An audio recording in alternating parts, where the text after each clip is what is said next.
Salut, c'est Trado, content de vous retrouver pour ce format habituel du CAC 40 avec une vidéo journalière et hebdomadaire puisque finalement aujourd'hui nous sommes vendredi. On va même commencer par une analyse mensuelle puisque finalement ce qui s'est passé cette semaine n'est pas non plus anodin. Je vous remontre ce triangle symétrique que vous connaissez bien à présent. Et regardez comme une fois de plus, on a été coupé dans notre élan par une nouvelle tentative de franchissement de la partie haute du triangle. Et une fois de plus, on a été coupé net dans notre élan. Et on voit que les plus hauts de la semaine correspondent justement à un contact avec cette fameuse oblique descendante ici, qui s'est révélée intraitable, disons-le, depuis 2001, quoi.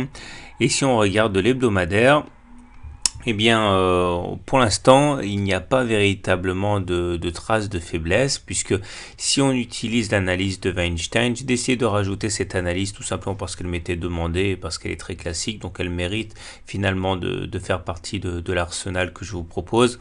Regardez, ça c'est la moyenne mobile à 30 semaines.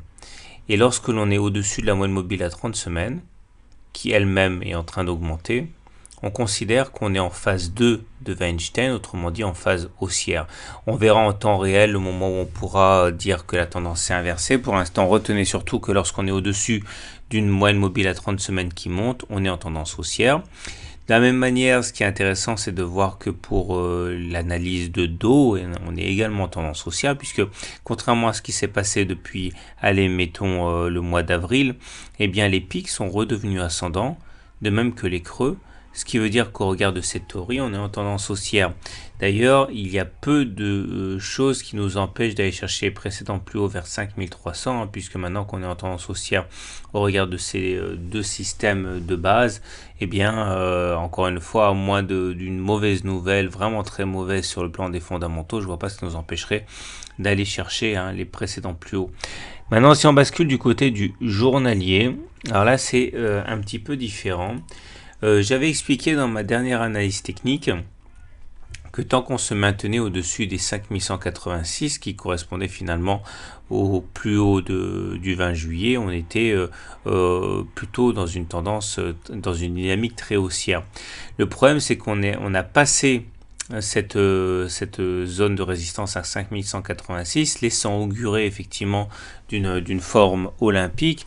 Mais ce qui s'est passé cette journée de vendredi, eh bien, est d'un autre acabit, puisque finalement on redescend en dessous des 5186 comme si cette cassure n'avait jamais eu lieu, et on va donc l'enlever parce que finalement elle est donc devenue complètement anecdotique.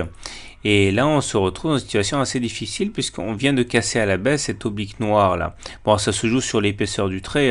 Certains diraient d'ailleurs que c'est insuffisant pour conclure à une cassure, et ça c'est vrai. Il faudra voir quand même la clôture de lundi pour voir si on confirme cette cassure de l'oblique noire. Mais on peut considérer quand même que c'est pas anodin. Et dans cette situation, ce qu'il faut faire généralement, c'est tracer des Fibonacci. Regardez comment ça se passe. Vous prenez le plus bas de la vague, vous prenez le plus haut de la vague. Vous tirez, ça vous donne les fibos. Et dans ce genre de situation, on voit qu'on a tendance à retracer la hausse par palier, les 23,6, les 38,2. J'ai fait un e-book là-dessus. Et si vous zoomez un petit peu, vous voyez qu'on n'a pas touché les 23,6%.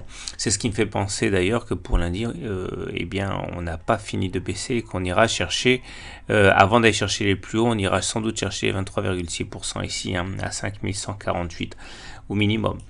On remarquera également qu'on a ouvert un gap ici il y a 3 jours, 3 séances plutôt. Et si on devait le combler rapidement, ce serait une très mauvaise nouvelle parce que ça voudrait dire que ce n'est pas un gap de continuation.